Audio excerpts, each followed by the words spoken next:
함께 보실 말씀은 요한복음 6장 15절부터 21절까지 말씀입니다. 요한복음 6장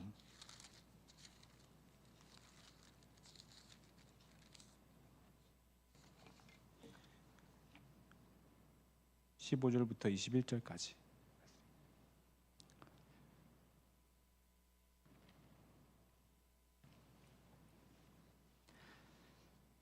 제가 먼저 한 절을 읽고 교독하시겠습니다. 그러므로 예수께서 그들이 와서 자기를 억지로 붙들어 임금으로 삼으려는 줄 아시고 다시 혼자 산으로 떠나가시니라. 저물매에 제자들이 바다에 내려가서 배를 타고 바다에 건너 가버나움으로 가는데 이미 어두웠고 예수는 아직 그들에게 오시지 아니하셨더니 큰 바람이 불어 파도가 일어나더라. 제자들이 노를 저어 10여 리쯤 가다가 예수께서 바다 위로 걸어 배에 가까이 오심을 보고 두려워하거늘 이르시되 내니 두려워하지 말라 하신대 이에 기뻐서 배로 영접하니 배는 곧 그들이 가려던 땅에 이르렀더라. 아멘. 지난 시간에는 예수님께서 물고기 2마리, 떡 5개를 가지고서 행하신 그 기적이죠. 오병이어 기적, 표적 보이셨어요. 그때 빵을 먹어서 사람들이 너무 좋았을 것 같은데 그 어떤 이야기가 있었는지 지난주에 우리가 함께 나누었습니다.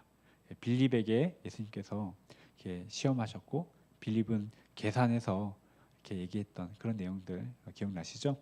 요한복음 6장 전체가 사실은 그 사건을 가지고서 예수님께서 영적인 의미를 설명해 주시는 그 내용이 담겨 있어요.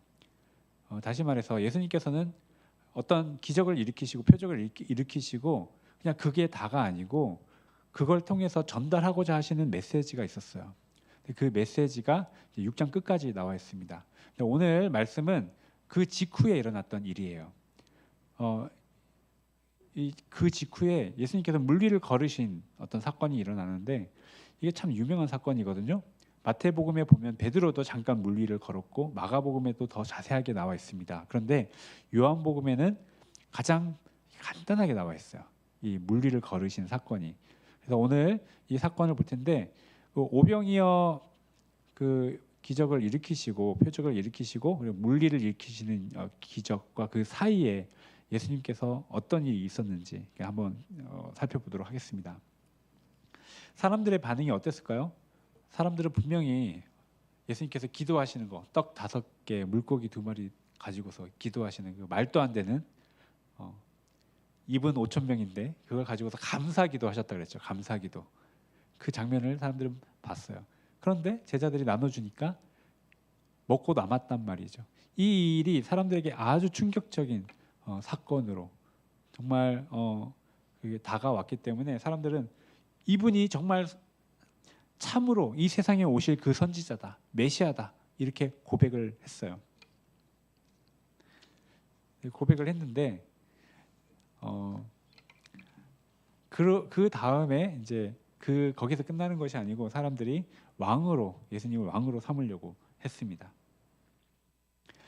사람들의 마음에 정말 예수님에 대한 기대감 이게 가득 찼을 것 같아요. 그리고 제자들도 정말 흥분했을 것 같아요. 진짜 많은 사람들이 정말 이제 예수님을 왕으로 이제 삼으려고 그런 분위기가 다 됐단 말이에요. 제자들이 얼마나 좋았을까요? 기뻤을까요? 그런데 예수님께서 어떻게 하셨는가? 15절에 보면은 혼자 산으로 떠나가셨다 이렇게 나와요. 마가복음에 보면 제자들을 즉시 밥을 먹고 즉시 제자들에게 배를 타고 가라고 제자들 즉시 보내시고 무리들도 돌아가도록 예수님께서 하셨어요. 예수님께서 즉시 제자들에게 떠나가라고 했던 그 이유가 무엇일까? 사람들이 칭찬하고 인정해주고 이것이 그래서 너무 기쁘고 이것이 예수님께 봤을 때는 좀 위험한 상황이라고 보지 않으셨을까 생각을 해봅니다. 자, 요 말씀을 조금 진행하기 전에 하나님 나라, 천국 하나님의 나라에 대해서 잠깐 그 의미를 짧게 짚고 계속해서 말씀을 전하겠습니다. 하나님의 나라 또는 천국이라고 하는 것은 이 나라는 그냥 우리가 지금 미국 한국 이런 나라가 아니고 킹덤이에요. 왕국이에요. 왕이 다스리는 왕이 아주 절대적인 통치력을 가지고 있는 그 왕국을 의미하는데요. 하나님의 나라는 어떤 뜻인가 하면 트럼프가 미국을 다스리면 트럼프 나라라고 할 수 있고, 그리고 뭐 오바마가 다스리면 오바마 나라라고 할 수 있죠. 그렇죠? 하나님이 다스리니까 하나님 나라라고 하는 거예요. 네. 하나님 나라에서 좀 중요한 그 의미가 뭐냐면 다스린다는 거예요. 다스린다. 하나님이 다스린다. 그래서 하나님께서 다스리는 그 나라가 하늘에는 이미 이루어져 있어요. 천사들은 이미 하나님 말씀에 순종하고 또 하나님을 찬양하고 슬픔이 없어요. 문제가 없어요. 기쁨이 있어요. 가득해요. 그런데 이 땅에는 슬픔이 있고 말도 안 되는 사건이 있어요. 왜 그래요? 하나님이 다스리는 나라가 아니라서.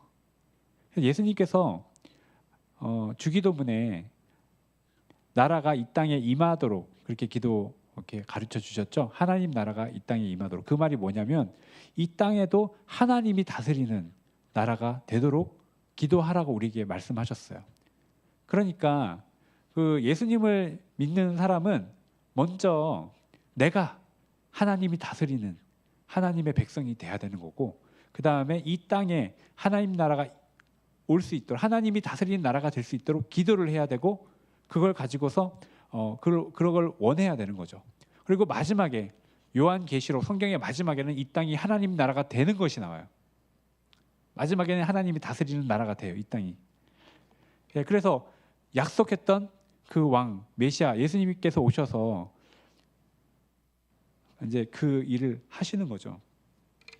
자, 그래서 그 나라의 다스림이란 건 너무나 중요한데, 근데 이 땅에 하나님이 다스리는데 왕으로 세우신 분이 있다라고 성경이 말하고 있어요. 그 사도행전 2장 36절에 하나님께서 예수를 주와 그리스도 되게 하셨다. 주라는 것은 왕이라는 거예요. 또 임금이라고 얘기하세요. 구세주 임금. 그러니까 예수님께서는 우리를 구원하신 분만이 아니고 왕이다, 임금이다, 이렇게 성경이 계속 얘기를 하고 있어요. 빌립보서 2장 9절에서 11절에 보면 모든 무릎이 꿇고 모든 혀가 예수 그리스도를 주라고 시인하게 될 것이다. 그러니까 모든 사람이 예수님이 왕이다 이렇게 인정하게 될 것이다. 디모데전서 6장 15절에 보면 만왕의 왕이고 만주의 주다. 하나님께서 예수님을 만왕의 왕, 만주의 주로 세우셨다는 거예요. 그래서 예수님을 통해서 다스리는 그 나라를 세우시는 거죠. 자, 그러면 예수님을 통해서 다스리는 그 나라가 하나님 나라예요. 자, 그러면 우리는 다스림을 받는 그의 백성이 되는 거죠. 그러니까 왕과의 관계가 정말 중요한 것이죠. 자, 그런데 다시 본문으로 돌아가겠습니다. 예수님을 왕으로 세우셨다. 믿는 자의 왕으로 세우셨다. 그리고 마지막에는 모든 입술이 예수님을 왕으로 고백하게 될 것을 예언하고 있는데, 지금 이 사람들이 예수님을 왕으로 세우려고 하잖아요. 왕으로 세우려고 하는데 예수님께서 어떻게 하셔요? 다 흩어 보내시는 거예요. 제자들도 빨리 보내고, 그리고 산으로 가시는 거예요. 무리들은 그냥 땅에 흩어지게 하시고, 제자들은 바다로 보내시고, 예수님은 산으로 가시고, 다 흩어져 가지고 다 다른 곳으로 가는 거예요. 왜 그러셨을까? 여러 가지 이유를 찾을 수 있는데, 이제 우리가 오늘 본문 그 뒤에 보면은 그 이유들이 좀 이렇게 더 구체적으로 나와요. 근데 오늘 본문에서도 찾을 수 있는 이유는 있습니다. 뭔가 보면은 예수께서 그들이 와서 자기를 억지로 붙들어 임금으로 삼으려는 줄 아시고, 억지로 임금을 삼는다는 거예요. 다시 말해서 자기들이 원하는 방식의 왕을 세우겠다는 거예요. 억지로 했다는 건 뭐냐면 예수님에게 굉장히 많은 관심이 있고 예수님에게 대한 굉장한 기대가 있는데 예수님의 그 뜻과 의사는 별로 궁금하지 않는 거예요. 우리들이 원하는 왕을 세우겠다는 거죠. 예수님의 뜻에 대해서는 무관심한 거예요. 근데 우리도 그럴 때 있어요. 우리도 기도하잖아요. 기도하면은 하나님 이거 해주세요. 이거 해주세요. 이게 참 필요합니다. 막 기도해요.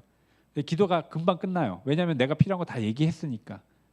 기도가 길어질 수가 없어요. 그냥 그래 끝나. 그리고 예수님 이름으로 기도합니다. 아멘. 그리고 일어나서 가요. 우리 대화라고 한다면은 내가 할 말은 하고 또 상대방이 할 말을 또 듣고 그게 대화잖아요. 그렇죠?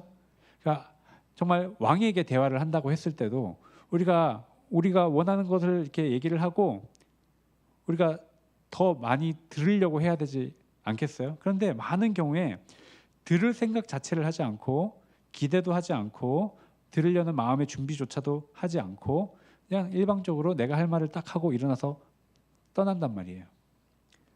그러면 누가 왕이고 누가 종이냐? 내가 원하는 것을 말하고 그걸 하라고 하는 그 사람이 왕이겠어요? 종이겠어요? 곰곰이 생각해 보면 우리가 정말 하나님을 왕으로 생각하는 것인가? 주님을 말은 주님이라고 하면서 주님을 왕으로 인정을 하는 것인가? 아니면 내가 원하는 대로 좀 하시라고 그러려고 왕을 세우려고 하는 것인가? 생각해 보게 되는 거예요. 일방적인 요구만 하는 거예요. 우리 기도할 때 우리의 필요를 다 하나님께 아뢰고 얘기하고 마음을 다 이렇게 전하는 거 너무 좋은데요. 금방 일어나지 말았으면 좋겠어요. 바로 일어나지 말고 좀 그 자리에 좀 이렇게 머물러서 기대감을 가지고 하나님 뜻을 좀 구하고 하나님 뜻을 알려주세요. 이렇게 좀 기다리는 시간 좀 가졌으면 좋겠어요. 사람들은 예수님을 왕으로 세우려고 하는데 예수님이 뭘 주려고 하시는지에 대해서는 관심이 없고 지금 떡을 먹고 너무 흥분한 거예요. 너무 좋은 거예요. 예수님은 영적인 걸 주려고 하시는데 육적인 이거 가지고 너무 좋아서 왕을 원한 거예요. 그런데 예수님께서 보실 때 지금 이거 하나님 뜻이 아닌 거예요. 하나님 뜻이 아니니까 예수님께서는 아무리 사람들이 막 열광적으로 환호하고 왕을 세우려고 해도 예수님은 떠나시는 거예요. 예수님은 떠나십니다. 자, 우리가 예수님을 왕으로 인정하고 예수님을 왕으로 모셔야 우리가 그 백성이 되는 거잖아요.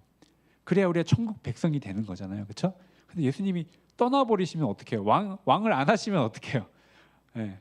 우리가 하나님 나라 백성이 돼야 되는데 하나님이 안 다스리신다고 하면 어떡하겠어요?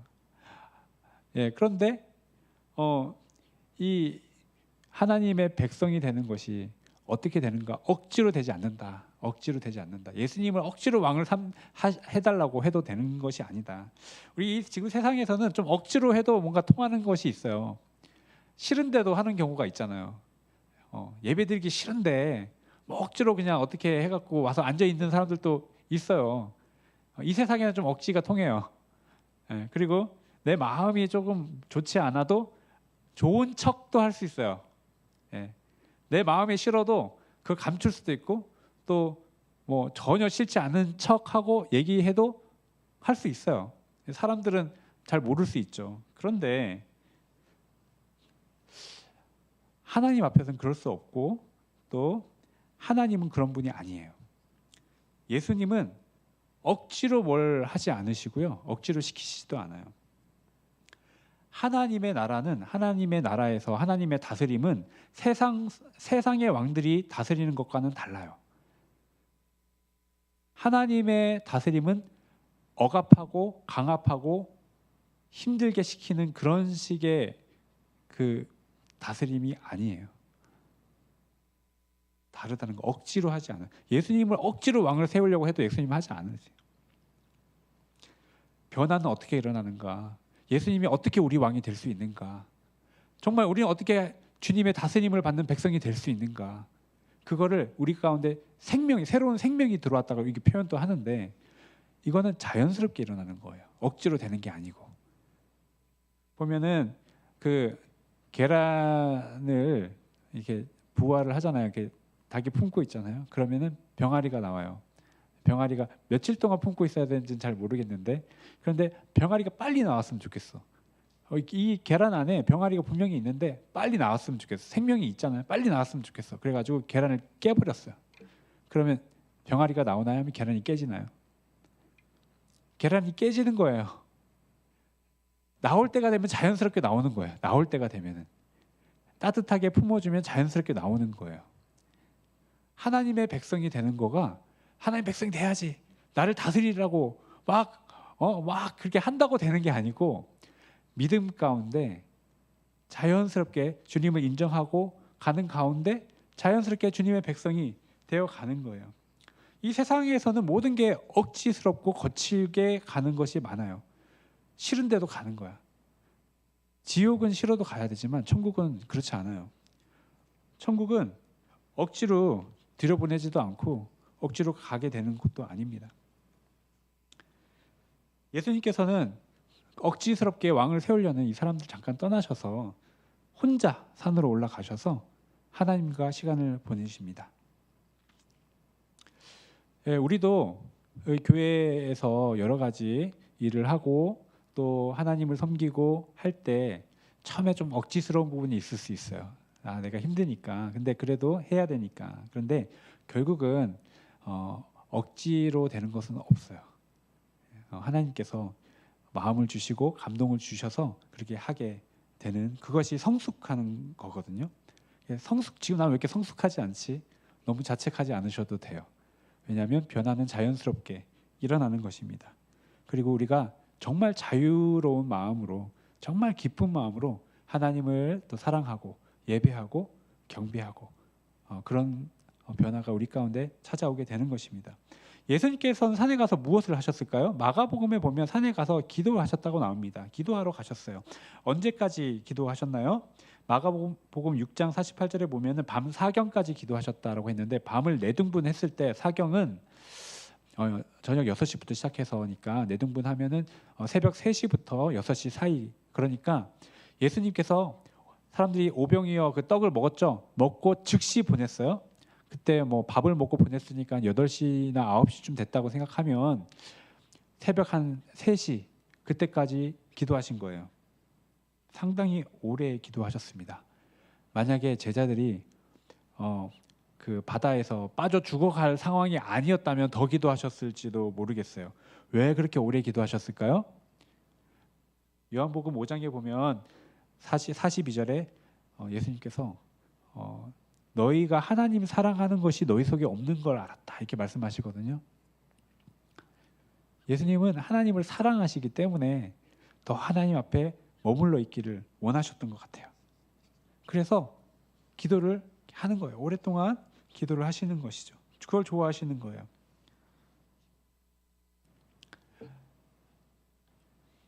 어떤 분이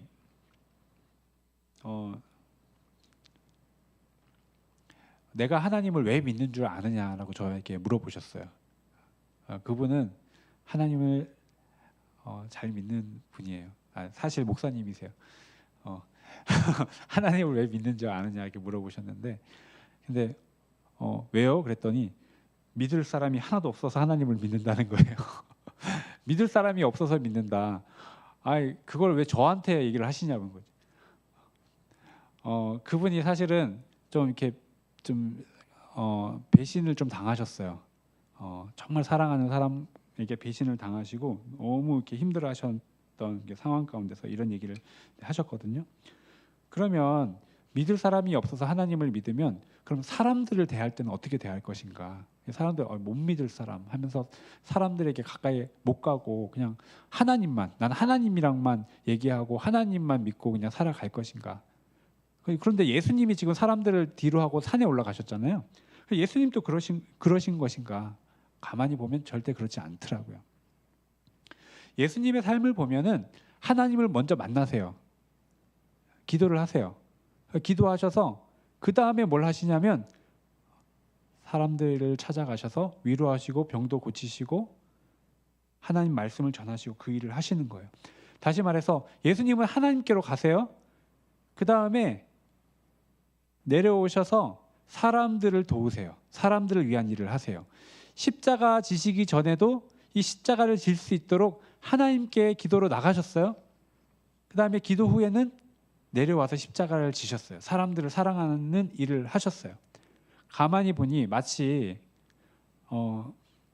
내가 이 일을 하기 위한 마음, 사랑과 여러 가지 힘들을 받기 위해서 충전하는 것처럼 예수님께서 기도의 자리에 가셨다라는 것을 우리가 볼 수 있어요. 다시 말해 하나님을 사랑하는 그 사랑이 사람들을 배척하고 사람은 믿을 수가 없어. 너무 큰 이 사람들은 죄인이야. 상대할 수 없어. 그렇게 가는 것이 아니었고요. 예, 사람들은 부족하죠. 정말 그런 사람들 있죠. 그런데 예수님이 그런 사람들 찾아가셨잖아요. 예수님이 찾아가신 죄인들이 막 이렇게 원래는 마음이 착한데 뭐 그냥 이렇게 어쩔 수 없어서 사회 구조 때문에 나쁜 짓을 하는 그런 죄인들만 있지 않아요. 실제 정말 인격적으로나 도덕적으로나 정말 죄인들.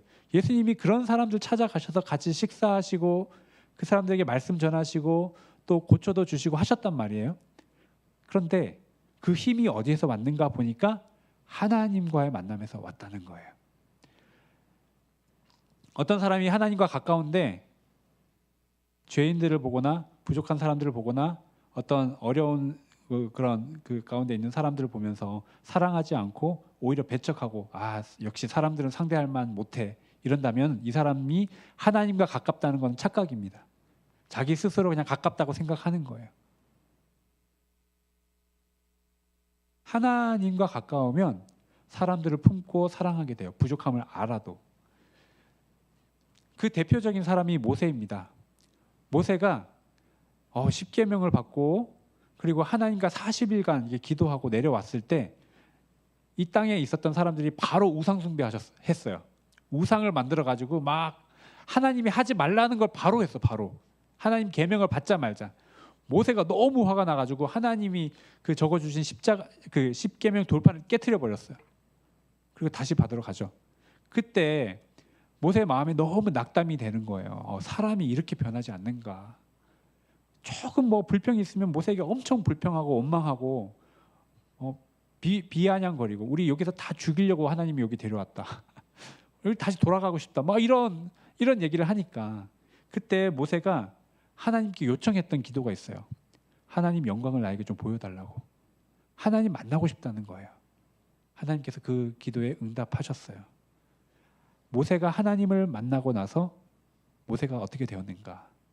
사람들과 완전히 분리된 거룩한 사람으로 살아가게 되었는가? 아니면 이 사람들을 품고 사랑하면서 이 사람들과 함께 광야에서 인도하면서 함께 이렇게 인도할 수 있는 사람이 되었는가?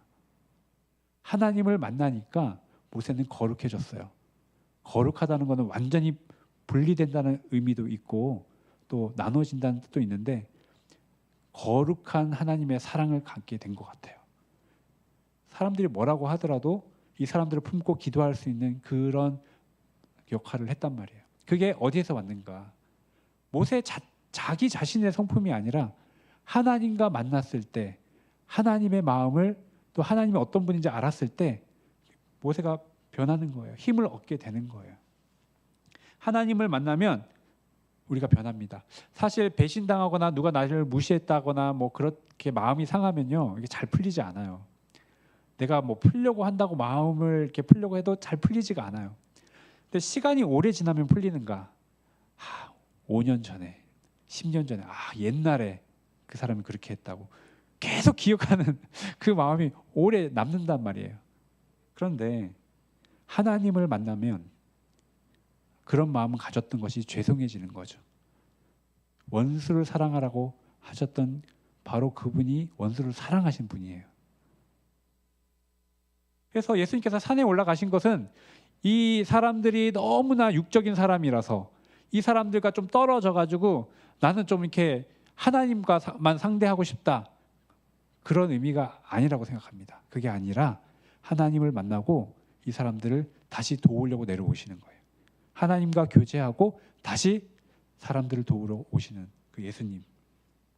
여러분, 어떻게 하면 변할 수 있어요? 어떻게 하면 우리 마음 가운데 정말 주님이 우리의 왕이 될 수 있습니까? 어떻게 하면 내 마음을 넘어서는 사람이 될 수 있을까요? 하나님과 시간을 보내세요. 하나님과 시간을 많이 보내세요. 머물러 있으세요. 여호수아가 그 집안에 훌륭한 사람 하나도 없어요. 어차피 다 노예 출신이죠. 그런데 모세가 성막에서 있다가 나와도 여호수아가 성막에 남아 있었다고 표현하고 있어요. 말씀에 나와 있어요. 그러니까 하나님 곁에 제일 오랫동안 머물러 있었던 사람이 여호수아였어요. 그런데 모세가 이제 죽기 전에 나를 이어서 리더를 세워달라고 하나님께 요청했을 때 모세에게 아들이 있었거든요.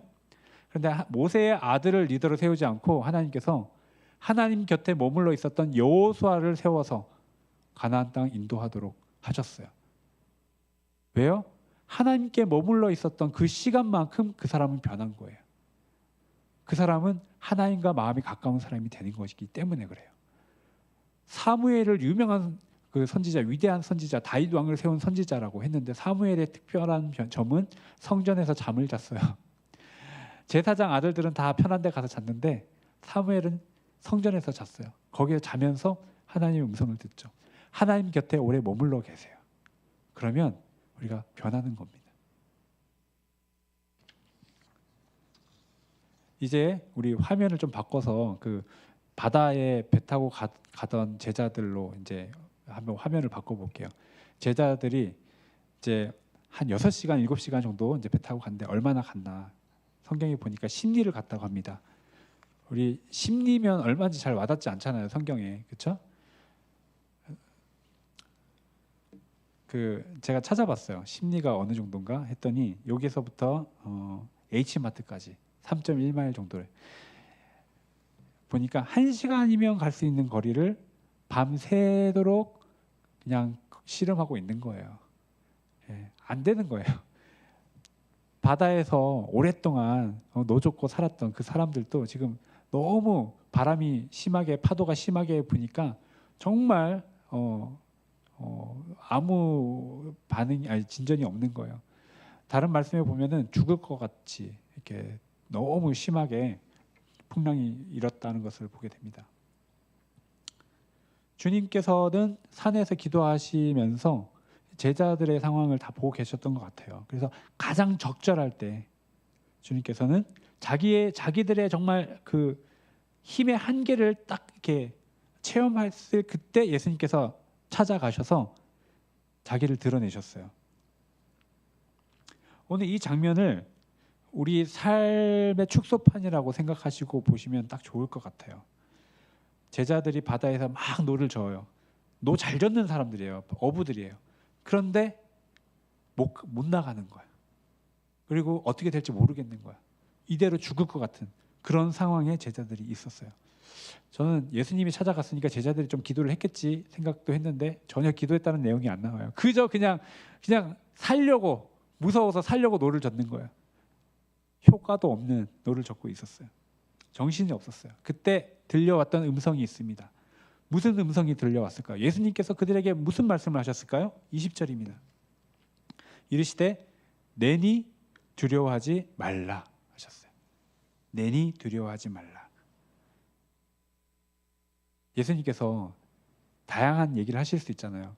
야, 바람 곧 그칠 거야. 걱정하지 마. 이렇게 얘기하실 수도 있고 야, 조금만 더 힘들게 여기 힘내. 이렇게 하실 수도 있는데 예수님께서는 내니라고 말씀하셨어요. 내니. 나다. 두려워하지 말아라. 제자들은 거기에 주님이 절대 없을 거라고 생각했을 거예요. 절대 예수님은 여기 있을 수 없다. 생각해 보세요. 바다 한가운데예요. 육지였다면 예수님께서 뭐 어떻게 걸어서 오실 수도 있겠지만 바다 한가운데예요.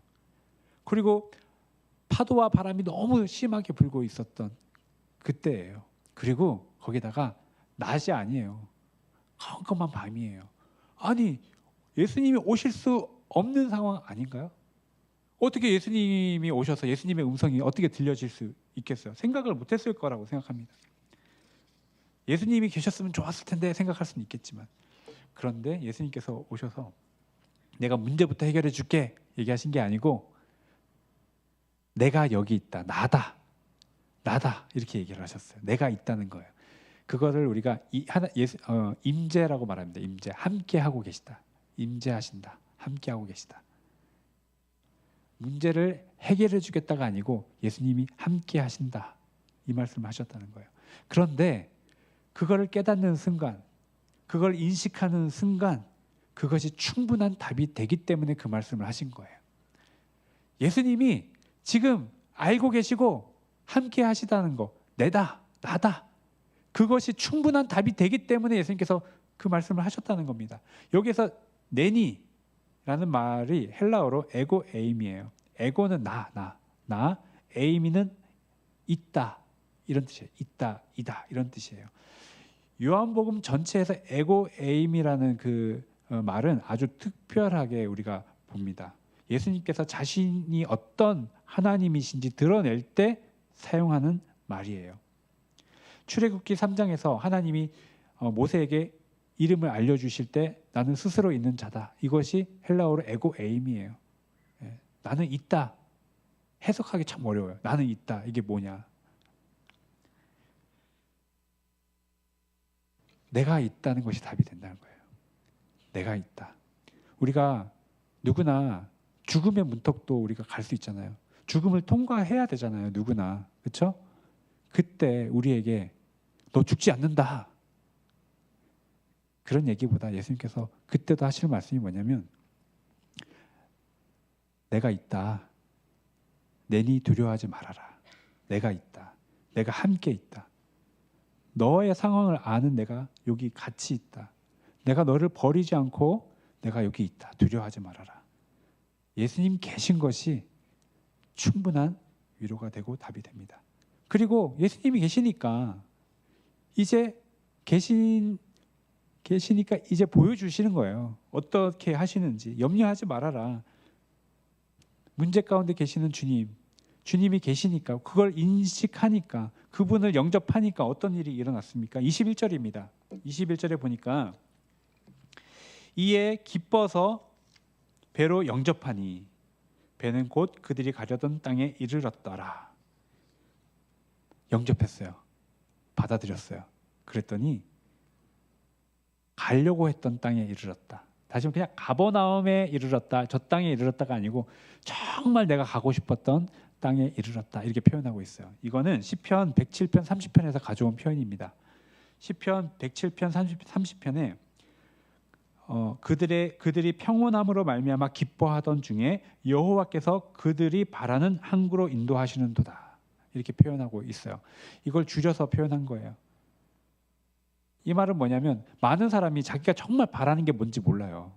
그래서 돈을 많이 벌면은 내가 그냥 뭔가 이루어지겠지, 행복한 뭔가, 정말 바라는 게 뭔지 몰라요.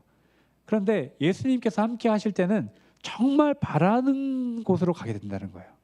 정말 바라는 것에 도착하게 된다는 표현이에요. 그런데 시편 107편은 여호와께서 인도하셨다라고 되어 있고, 오늘 요한복음 6장에는 예수께서 함께 하시니 원하는 곳에, 가려던 땅에 이르렀다 표현하고 있어요.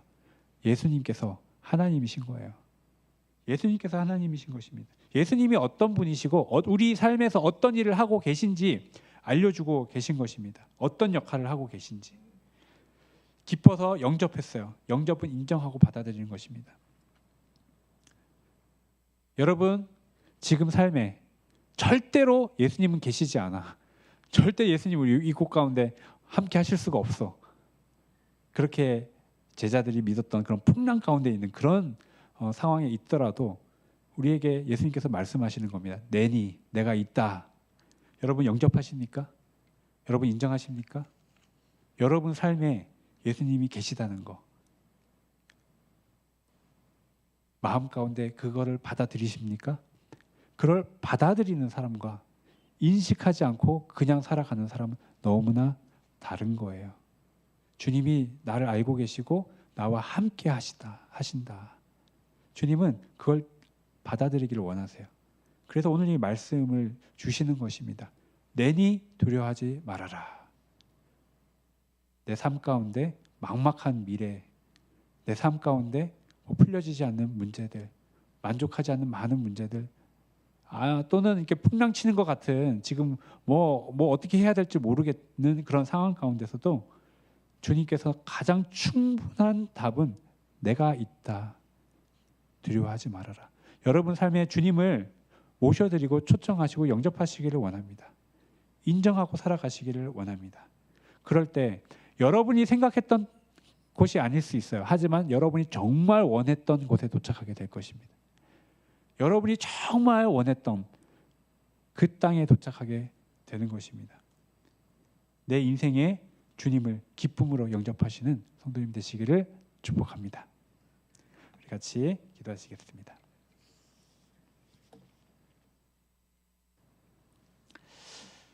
하나님, 우리가 주님 가까이 머물러 있게 하여 주시옵소서. 예수님께서 2026년 전에 그곳에서만 계신 분이 아니라 동일하게 지금 이곳에 내 삶 가운데 존재하고 계신 분이신 것을 오늘 말씀을 통해서 우리가 들었습니다. 어떤 사람은 그 주님을 바라보고 인식하고 주님으로부터 공급을 받고 도움을 받지만, 어떤 사람들은 영접하지 않고 그저 내 삶을 영위하며 살아가고 있습니다. 하나님, 오늘 이 말씀을 듣는 우리는 주님을 인정하고 내 삶 가운데 영접하고 내 인생의 동행자로 주님 곁에 머물며 함께 살아가고자 합니다. 주님 만나 주시고 임재하여 주시옵소서. 주님 곁에 오래 머물 때 우리가 변합니다. 자연스럽게 변해가는 것을 우리가 믿습니다. 주님 곁에 오래 머물며 주님의 사랑과 위로를 경험하며 교제하는 우리가 되게 하여 주시옵소서.